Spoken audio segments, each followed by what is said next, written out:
सावन के आखिरी सोमवार को शिवलिंग से उठा ले ये एक चीज। मित्रों, क्या आप जानते हैं कि सावन के आखिरी सोमवार का दिन भगवान शिव की आराधना के लिए बेहद विशेष माना जाता है।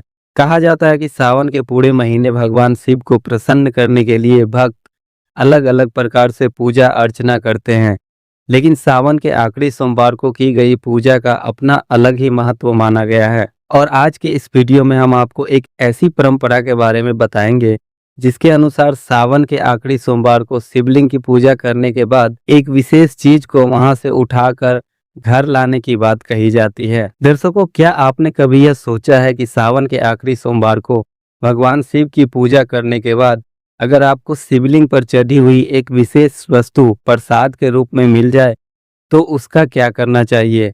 क्या उसे वहीं छोड़ देना चाहिए या फिर उसे भगवान शिव का आशीर्वाद मानकर अपने घर ले आना चाहिए? और अगर घर लाए तो उसे कहाँ रखना चाहिए? क्या उससे घर में सुख शांति आती है?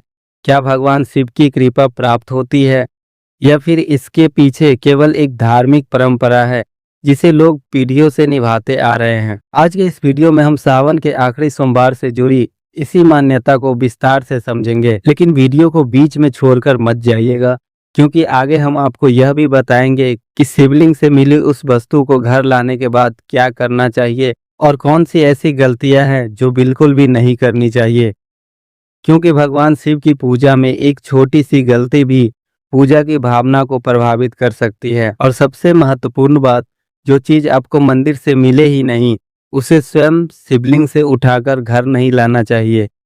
यह बात वीडियो में हम आगे विस्तार से समझेंगे। तो अगर आप भी भगवान शिव के सच्चे भक्त हैं तो वीडियो को अंत तक जरूर देखिए। तो दर्शकों, आइए सबसे पहले हम जानते हैं कि सावन का आखिरी सोमवार इतना खास क्यों है।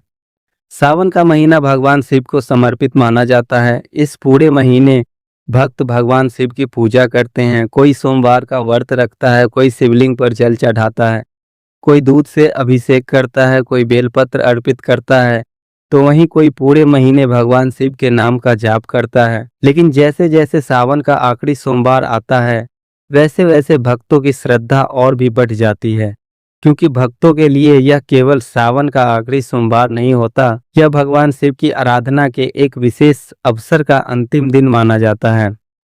कई लोग इस दिन सुबह सूर्योदय से पहले उठते हैं, स्नान करते हैं, स्वच्छ वस्त्र पहनते हैं और फिर भगवान शिव का ध्यान करके मंदिर की ओर निकल जाते हैं। किसी के हाथ में जल होता है, किसी के हाथ में दूध, किसी के हाथ में फल और किसी के हाथ में बेलपत्र। मंदिर पहुंचकर जब भक्त शिवलिंग पर जल अर्पित करता है और आंखें बंद करके कहता है, हे महादेव, मेरे जीवन की सारी परेशानियां दूर कर दीजिए, तो उस समय उसके मन में केवल एक ही भावना होती है और वह है श्रद्धा। लेकिन आज की यह वीडियो यहीं से शुरू होती है। मान लीजिए आप सावन के आखिरी सोमवार को मंदिर जाते हैं, आप भगवान शिव का जलाभिषेक करते हैं, बेलपत्र चढ़ाते हैं, फूल चढ़ाते हैं, पूजा करते हैं और पूजा समाप्त होने के बाद मंदिर के पुजारी आपको भगवान शिव पर चढ़ा हुआ बेलपत्र प्रसाद के रूप में देते हैं। तो अब सवाल यह उठता है कि क्या उस बेलपत्र को घर लाना चाहिए? दोस्तों, लोक परंपराओं में इसे भगवान शिव का प्रसाद मानकर श्रद्धा पूर्वक घर लाने की मान्यता कई जगहों पर देखने को मिलती है। लेकिन यहाँ एक बात बहुत ध्यान से समझिए, यह कोई ऐसा नियम नहीं है कि हर व्यक्ति को शिवलिंग से बेलपत्र उठाकर घर ले जाना ही चाहिए, क्योंकि बिना अनुमति शिवलिंग से कोई भी वस्तु उठाना उचित नहीं है।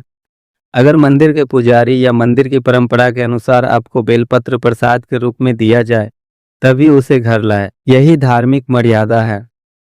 मित्रों, आपके मन में कभी न कभी ये सवाल जरूर आया होगा कि आखिर बेलपत्र का भगवान शिव से क्या संबंध है और बेलपत्र को ही इतना महत्व क्यों दिया जाता है। तो हम आपको बता दें कि बेल के वृक्ष को धार्मिक दृष्टि से पवित्र माना गया है। जब भक्त शिवलिंग पर बेलपत्र अर्पित करता है तो वह केवल 3 पत्तियां भगवान के सामने नहीं रखता, बल्कि अपनी श्रद्धा और समर्पण भगवान शिव को अर्पित करता है।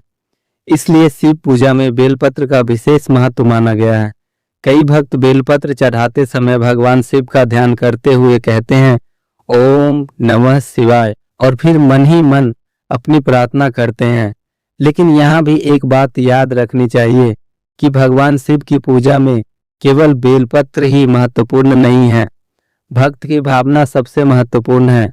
अगर किसी व्यक्ति के पास पूजा की बड़ी बड़ी सामग्री नहीं है, लेकिन उसके मन में सच्ची श्रद्धा है, तो वही सबसे बड़ी पूजा है। मित्रों, सावन के आखिरी सोमवार को कई भक्त भगवान शिव के सामने अपनी विशेष मनोकामना रखते हैं। कोई संतान के लिए प्रार्थना करता है, कोई परिवार की सुख शांति के लिए, कोई नौकरी और व्यवसाय के लिए, कोई बीमारी और परेशानियों से मुक्ति के लिए, और कोई केवल इतना मांगता है कि हे भोलेनाथ, मुझे सही रास्ते पर चलने की बुद्धि दीजिए। लेकिन यदि आप इस दिन भगवान शिव की पूजा करने जा रहे हैं, तो केवल अपनी इच्छाएं लेकर मत जाइए।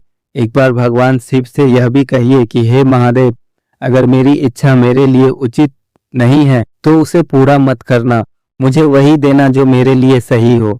क्योंकि हम अक्सर अपने लिए वही मांगते हैं जो हमें अच्छा लगता है, लेकिन भगवान हमसे बेहतर जानते हैं कि हमारे लिए क्या अच्छा है। मित्रों, अब आते हैं सबसे महत्वपूर्ण सवाल पर कि अगर मंदिर से आपको बेलपत्र प्रसाद के रूप में मिला है, तो घर आने के बाद उसे इधर उधर नहीं फेंकना चाहिए।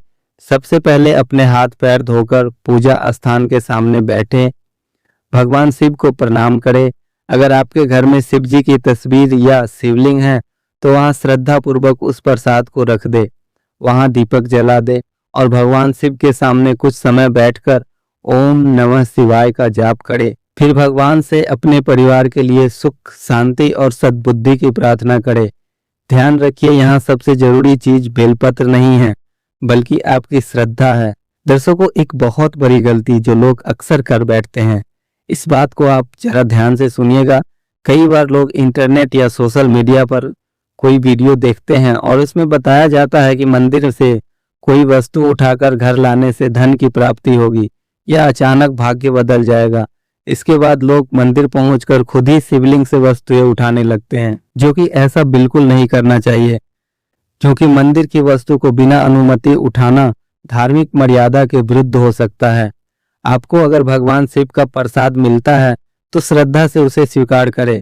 अगर नहीं मिलता तो चिंता मत कीजिए। भगवान शिव को प्रसन्न करने के लिए किसी वस्तु को जबरदस्ती घर लाने की जरूरत नहीं है। आप एक लोटा जल चढ़ाइए, बेलपत्र उपलब्ध हो तो चढ़ाइए और सच्चे मन से कहिए ओम नमः शिवाय, यही पर्याप्त है। मित्रों, आइए अब हम जानते हैं सावन के आखिरी सोमवार के दिन की सरल पूजा विधि के बारे में। सावन के आखिरी सोमवार के दिन सुबह जल्दी उठे, स्नान करें, स्वच्छ वस्त्र पहने, अपने मन को शांत करें। इसके बाद भगवान शिव का ध्यान करें। अगर संभव हो तो मंदिर जाए, शिवलिंग पर श्रद्धा पूर्वक जल अर्पित करें। इसके बाद बेलपत्र चढ़ाएं, फूल अर्पित करें और धूप जलाएं और भगवान शिव का स्मरण करें। आप अपनी श्रद्धा के अनुसार ओम नमः शिवाय का जाप भी कर सकते हैं। इसके बाद भगवान शिव से अपने परिवार की सुख शांति के लिए प्रार्थना करें। मित्रों, बहुत से लोग अक्सर ये सवाल पूछते हैं कि क्या भगवान शिव को दूध चढ़ाना जरूरी है। तो दर्शकों, हम आपको बता दें कि भगवान की पूजा में श्रद्धा सबसे महत्वपूर्ण है। अगर आप दूध चढ़ाते हैं तो उसे श्रद्धा और परंपरा के अनुसार चढ़ा सकते हैं, लेकिन अगर आपके पास दूध नहीं है तो इसका मतलब यह नहीं कि भगवान शिव आपसे नाराज हो जाएंगे। एक लोटा स्वच्छ जल से भी श्रद्धा पूर्वक अभिषेक किया जा सकता है, क्योंकि भगवान शिव की भक्ति केवल धन और पूजा सामग्री पर निर्भर नहीं है। एक गरीब भक्त भी अगर सच्चे मन से महादेव को याद करता है तो उसकी श्रद्धा कम नहीं होती। पर मित्रों, कुछ ऐसी बातें भी है जिनका ध्यान आपको जरूर रखना चाहिए। सबसे पहली बात, भगवान शिव की पूजा करते समय मन को पूरी तरह शांत रखें। दूसरी बात, किसी के साथ जानबूझकर झूठ, धोखा या अन्याय न करें। मंदिर की किसी वस्तु को बिना अनुमति न उठाए। दूसरे भक्तों का मजाक न उड़ाए। व्रत रख रहे हैं तो अपनी क्षमता का ध्यान अवश्य रखें। और सबसे महत्वपूर्ण बात, पूजा को केवल मनोकामना पूरी कराने का साधन न बनाएं। भगवान शिव के सामने बैठकर कुछ समय अपने भीतर भी झांकिए। खुद से पूछिए, क्या मैं यह सही कर रहा हूँ? क्या मेरे व्यवहार से किसी को दुख पहुंच रहा है? क्या मैं अपने माता पिता का सम्मान करता हूँ? क्या मैं जरूरतमंद की मदद करता हूँ? क्योंकि अगर भगवान शिव को सच में प्रसन्न करना है तो उनके नाम के साथ अपने कर्मों को भी बदलना होगा। मित्रों, इसे अच्छे से समझने के लिए मैं आपको एक छोटी सी कथा सुनाता हूँ, जिसे सुनने के बाद आप इस बात को बिल्कुल अच्छे से समझ जाएंगे। दर्शकों, कहा जाता है कि एक गांव में एक बहुत गरीब शिव भक्त रहता था। उसके पास न तो पूजा की बड़ी सामग्री थी और न ही धन। वह रोज सुबह नदी से थोड़ा सा जल लाता और गांव के छोटे से शिव मंदिर में भगवान शिव पर चढ़ा देता। एक दिन सावन का आखिरी सोमवार आया। गांव के सभी लोग भगवान शिव के लिए बड़ी बड़ी पूजन सामग्री लेकर मंदिर पहुंचे। किसी ने दूध चढ़ाया, किसी ने फूल चढ़ाए, किसी ने बड़ी पूजा करवाई, लेकिन वह गरीब भक्त अपने साथ केवल एक लोटा जल लेकर आया। उसने शिवलिंग पर जल चढ़ाया और हाथ जोड़कर कहा, हे महादेव, मेरे पास आपको देने के लिए कुछ नहीं है। मेरे पास केवल यह जल और मेरा विश्वास है। आप इसे स्वीकार कर लेना। इतना कहकर वह चुपचाप मंदिर से बाहर निकल गया। मित्रों, जरा सोचिए कि वह भगवान शिव से धन मांग सकता था, सुख मांग सकता था, अपनी गरीबी दूर करने की प्रार्थना कर सकता था, लेकिन उसने केवल इतना कहा, मेरे मन को गलत रास्ते पर जाने से बचाना। दर्शकों, यही शिव भक्ति का सबसे सुंदर रूप है, क्योंकि भगवान शिव के सामने रखी गई वस्तु से ज्यादा महत्वपूर्ण है वह भावना जिसके साथ उसे अर्पित किया गया है। मित्रों, शुरुआत में हमने कहा था कि सावन के आखिरी सोमवार को शिवलिंग से उठा लेना ये एक चीज, लेकिन क्या आपने सोचा है कि वास्तव में वह चीज क्या है? बेलपत्र तो केवल एक प्रतीक है। असल में सावन के आखिरी सोमवार को भगवान शिव के चरणों में हमें अपने भीतर की 3 चीजें छोड़नी चाहिए: अहंकार, क्रोध और नकारात्मक विचार। अगर हम भगवान शिव के सामने बेलपत्र रखकर वापस आ गए, लेकिन हमारा क्रोध वहीं का वहीं रहा, हमारा अहंकार वहीं का वहीं रहा, हमारी दूसरों को दुख देने की आदत वहीं की वहीं रही, तो फिर पूजा अधूरी ही रह गई। इसलिए इस सावन के आखिरी सोमवार को भगवान शिव को बेलपत्र चढ़ाते समय अपने मन से भी कहिए, हे महादेव, मेरे अंदर जो गलत है उसे दूर कर दीजिए। यही सबसे बड़ी प्रार्थना है, क्योंकि सावन का आखिरी सोमवार केवल कैलेंडर की एक तारीख नहीं है, यह अपने भीतर झांकने का एक अवसर है। भगवान शिव से कुछ मांगने से पहले उन्हें धन्यवाद दीजिए और कहिए, हे महादेव, आपने मुझे जीवन दिया, परिवार दिया, सांस दी और हर कठिन समय में मुझे संभाला। इसके लिए आपका कोटि कोटि धन्यवाद। और फिर अपनी मनोकामना उनके चरणों में रख दीजिए। अगर पूरी हो जाए तो धन्यवाद, अगर देर लगे तो धैर्य रखिए, और अगर पूरी ना हो तो विश्वास रखिए कि शायद महादेव ने आपके लिए कुछ और बेहतर सोच रखा हो। इसलिए सावन के आखिरी सोमवार को मंदिर जाइए, शिवलिंग पर जल चढ़ाइए, श्रद्धा से बेलपत्र अर्पित कीजिए। अगर मंदिर की परंपरा के अनुसार बेलपत्र प्रसाद के रूप में मिले तो उसे सम्मान पूर्वक घर ले आइए, लेकिन किसी वस्तु को जबरदस्ती शिवलिंग से नहीं उठाइए।